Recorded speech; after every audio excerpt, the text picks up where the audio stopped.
Today we want to look at data types. What is data types? Look at these data types as data realms, right? So this, I will just simply say data, right? Data realms, right? This one. Look at it that way. Now, let's consider Nigeria, for example. Nigeria is not a primary nation, is a user-defined or derived nation. That is what it is. So you have this, and then you have this.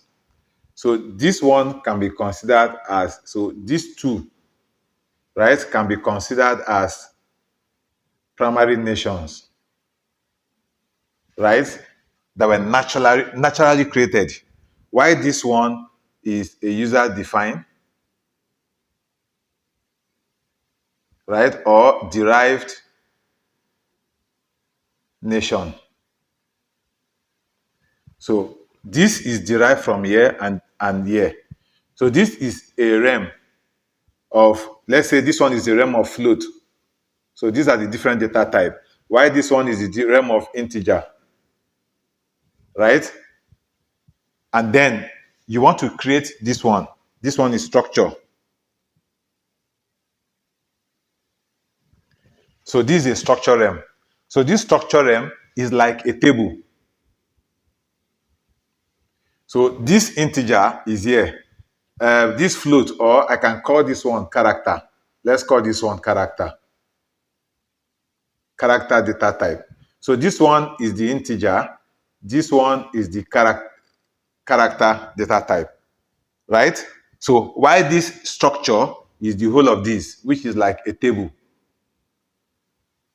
So this is a data type that has been created that comprises of this data type and this data type. So this is a derived nation that is being gotten from two primary nations.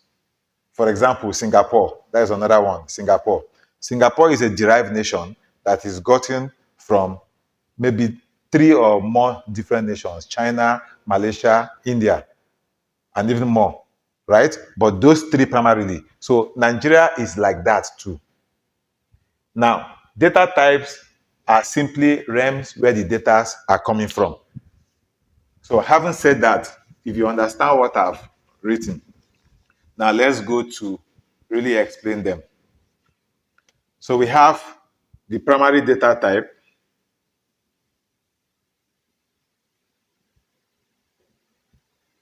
right? We have integer,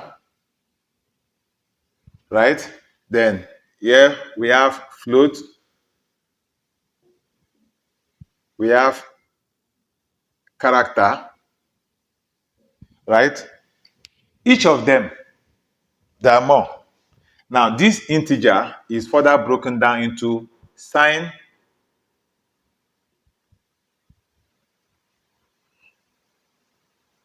and unsigned. Sign and unsigned. And this integer will occupy 4 bytes in your memory. 4 bytes. This float also occupy 4 bytes, depending on the structure of your hardware. Then this character occupy 1 byte. This is what? 8-bit. Right? 1, 2, 3, 4, 5, 6, 7, 8. Right? That is what we are looking at. And then these integers have range. The signed integer and the unsigned integer, they have their ranges. Then this character also has range. Like for this character also can be further classified into signed and unsigned. Then the sign is from -128 to 127, right? While the unsigned is 0 to 255. That is, this and this added together. So what this simply means is that every time you are writing a program, your compiler is going to allocate a memory location, a memory space for it. But how will the compiler know the size of the memory space is going to allocate? That will be determined by from which RAM is the data coming from. Is the data coming from integer? Is the data coming from float? Is the data coming from character RAM?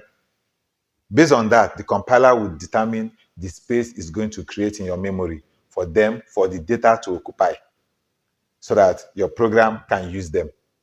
So if you now use, if what you need, the data you are going to use doesn't require 4 bytes, and then you write a program that is going to consume 4 bytes, instead of writing a program that will consume just 1 byte, that means, depending on the size of memory that you have on your computer, that program is going to be very slow. This is how you determine it. So if you know you don't really need much space, then write using data types that are going to reduce the size of the memory that the compiler is going to assign. This is what will help you. So understand the data types. Now, this is going to lead me to my next lecture, which is what? Variable. Because a variable is a memory location that your data is going to stay for your program to manipulate. So your data is coming from different RAMs. That is what I've shown you. Data types, RAMs. Then your compiler is going to allocate memory space for them to occupy. But the next topic I'm going to teach you now is variable, to understand how this variable is a container to hold this data that are coming from these RAMs. So till we see in the next class. Bye-bye.